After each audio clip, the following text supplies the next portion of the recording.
Hola y bienvenido. Mi nombre es Héctor y soy escritor, no youtuber, ni tiktoker, ni influencer.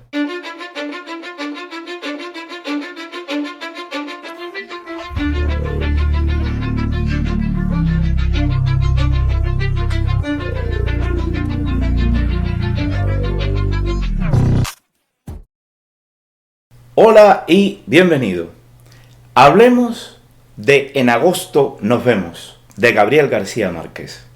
Volvió a la isla el viernes 16 de agosto en el transbordador de las 3 de la tarde. Llevaba pantalones vaqueros, camisa de cuadros escoceses, zapatos sencillos de tacón bajo y sin medias, una sombrilla de raso, su bolso de mano y como único equipaje un maletín de playa. En la fila de taxis del muelle fue directa a un modelo viejo, carcomido por el salitre. El chofer la recibió con un saludo de amigo y la llevó dando tumbos a través del pueblo indigente, con casas de bahareque, techos de palma amarga y calles de arena ardiente frente a un mar en llamas. Si dijera que estoy sorprendido por la polémica que se ha creado con la decisión de los herederos de Gabriel García Márquez, de publicar un nuevo libro del escritor colombiano, pues yo mentiría.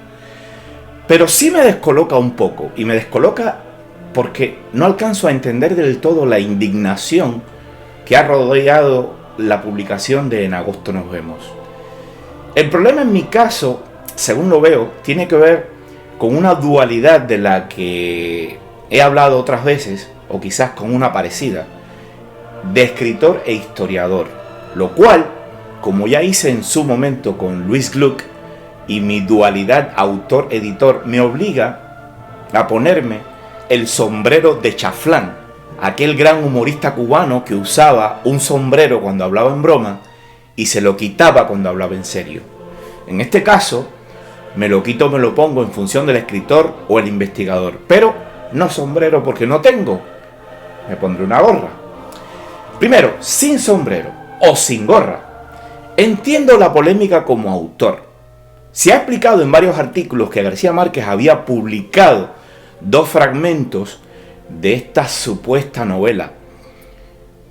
Pero cuando leyó o releyó lo que había escrito del total del proyecto, sentenció: este libro no sirve, hay que destruirlo. Oye, respetable, ¿eh? Aún así, su familia, sus herederos, han decidido violar la palabra del autor y sacar a la luz este libro que tanta polémica ha causado. A ver, cuando eres escritor produces mucho, a veces más de lo que debieras, porque escribes muchas de las cosas que te llaman la atención y quieres también a la vez llamar la atención de otros sobre eso que a ti te ha sorprendido, te ha admirado, te ha emocionado. Pero no todo sale bien, y uno de los elementos más sensatos del escritor es saber descartar aquello que considera indigesto para ser publicado. Según explica Laura García Higueras en el artículo Los hijos de Gabriel García Márquez explican por qué publican el libro que para él no valía, que ya de entrada con el título tiene una intención. Este artículo fue publicado el 5 de marzo de 2024 en eldiario.es.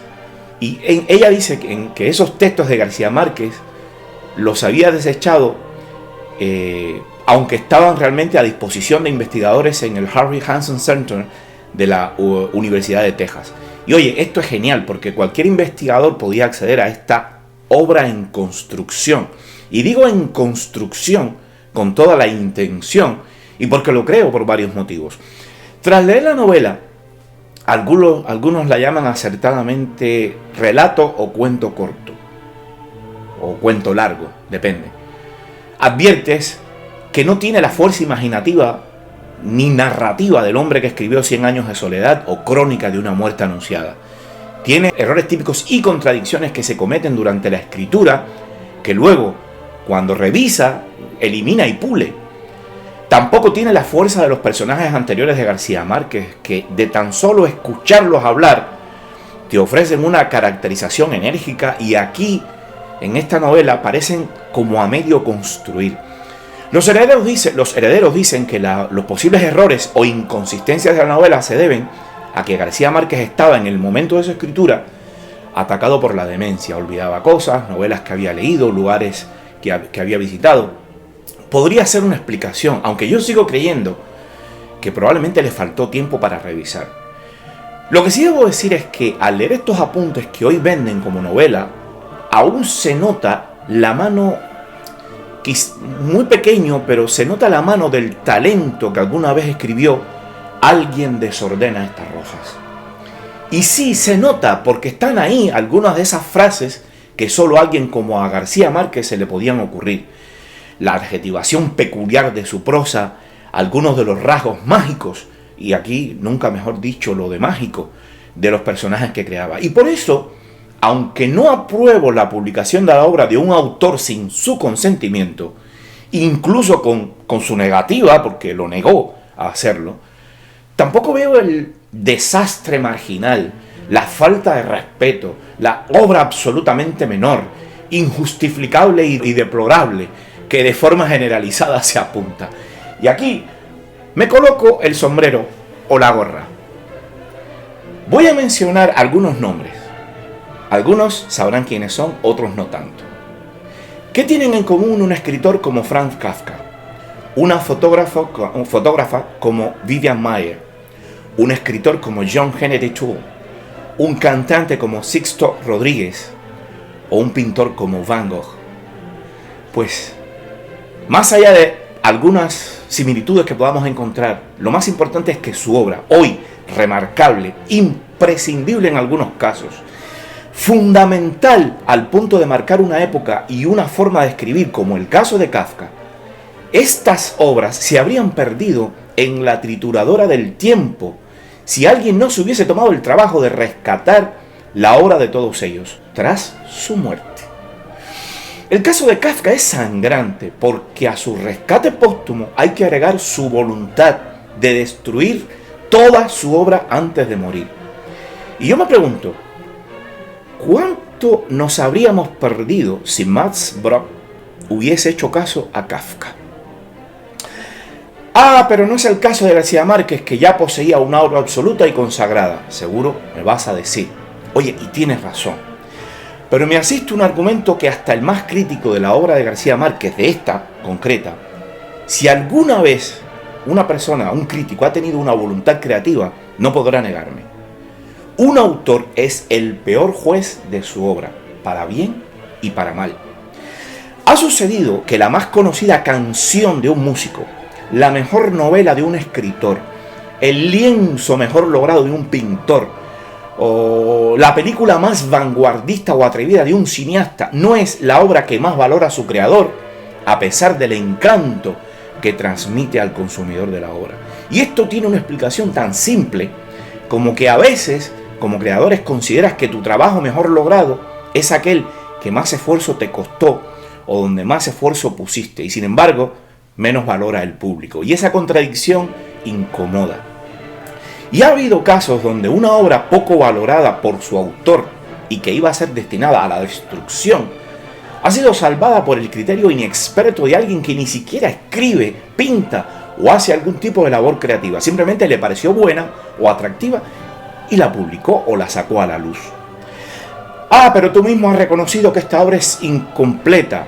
Me vas a decir, sí, te respondo, como el Castillo de Kafka, la Eneida de Virgilio, la Sagrada Familia de Gaudí, el Requiem de Mozart o los hermanos Karamazov de Fyodor Dostoyevsky. Merece la pena continuar enumerando ejemplos. No es una verdad absoluta que la genialidad solo existe en las obras completas o terminadas. A veces una simple frase bien construida encierra la verdad y sabiduría de toda una obra literaria o cultural o artística. Bien, puedo entender que tampoco era necesario publicar la obra contra su voluntad, porque los estudiosos ya podían consultarla en la Universidad de Texas. Pero a esto hay que preguntarse, ¿cuántos investigadores podían hacerlo? ¿Cuántos de los críticos actuales de En agosto nos vemos había accedido a leer este Work in Progress en la biblioteca de dicha universidad? Y quizá la duda siguiente tiene también validez. ¿Para qué sirve leerse una obra literaria que no está terminada? Pues también tiene una respuesta simple. Muchos de los errores de escritura que tiene un texto son inapreciables para la mayoría del público lector, que suele ser normalmente pasivo. Es decir, que disfruta de la historia y no interacciona con la obra, ni se pregunta cosas, ni le preocupan la caracterización de personajes, ni ningún criterio técnico. Hoy en día existen reconocidos bestsellers que, puestos en la misma balanza de esta obrita del colombiano, parecen borradores de un principiante de educación secundaria. Pero y nadie tiene en cuenta a los lectores activos, aquellos que sí interaccionamos con la novela, que preguntamos, reflexionamos, buscamos aspectos técnicos. También me puedes preguntar. Pues mira, si escribes y no tienes carnet de investigador, ni los permisos para ir hasta Texas o hasta Los Ángeles o hasta cualquier otra universidad del mundo a revisar los papeles no publicados de un autor, podrás aprender más del proceso de escritura de un autor de una mediocre novela a medias que de una aclamada y supervendida novelita que alguien convierte en filme o serie de televisión. Y esto no lo puedes hacer si primero alguien no la publica. La mano del Gabo está ahí, en esa novela, y como escritor aprendes mucho comparando sus obras maestras con esta obrita a medio hacer. Y algunos preguntan también, y si quería destruir la obra, ¿por qué no lo hizo él mismo? A ver, también hay una respuesta que quizás no es tan simple, pero si te la razono también lo vas a comprender. Un escritor consciente de cómo es el proceso creativo sabe que muchas de las mejores ideas, las más atrevidas, transgresoras y que mejor impactan en el público, pueden ser las que probablemente tuvo en sus primeras creaciones, cuando faltaba el oficio de saber descartar y desechar la hojarasca. Si eres consciente de ello y de la forma tan curiosa y peculiar que funciona el cerebro creativo, no deberías destruir nada que tengas en una gaveta como autor, sino dejarlo. Aunque si no te gusta, lo dejas y lo vuelves a releer pasado un buen tiempo mientras avanza en tu carrera como escritor. Porque a veces una idea, un capítulo, un relato, una simple oración que escribiste con 20 o 30 años podría tener un reverdecer brillante a la luz de la experiencia creativa. En conclusión, aunque como creador literario reprocho la violación de la voluntad de un escritor, saludo como lector la publicación de En agosto nos vemos, porque aprendo más del proceso creativo de una página de esta obrita inconclusa que de 100 páginas de algunos de sus críticos más fervorosos. Y esto más allá de sus errores técnicos o de escritura, más allá de su inconclusión o la sórdida postura política de su autor.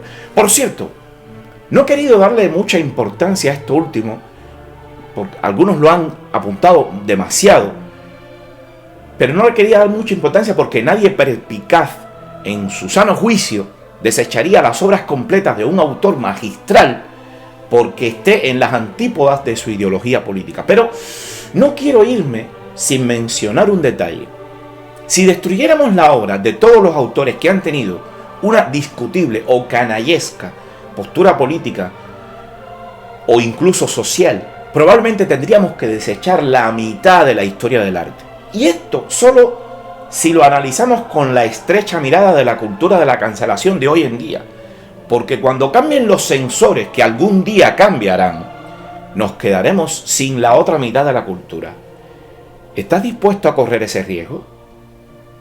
Gracias y hasta el siguiente. Rubrico mis libros como H.G. Quintana. Con la misma firma podéis encontrarme en redes. Escribo novelas y ensayos donde me concentro en las técnicas creativas de la literatura y el cine. La opción más recomendable para apoyar mi trabajo es comprando alguno de mis libros en Amazon, Apple Books, Barnes & Noble, LifeNac y librerías y múltiples tiendas de internet. También puedes suscribirte a Real y Ficción y dar me gusta a estos vídeos. Puedes escribirme a contacto@realificcion.com para colaborar o simplemente comentarme algo. No te pierdas los nuevos proyectos. Gracias y hasta el siguiente.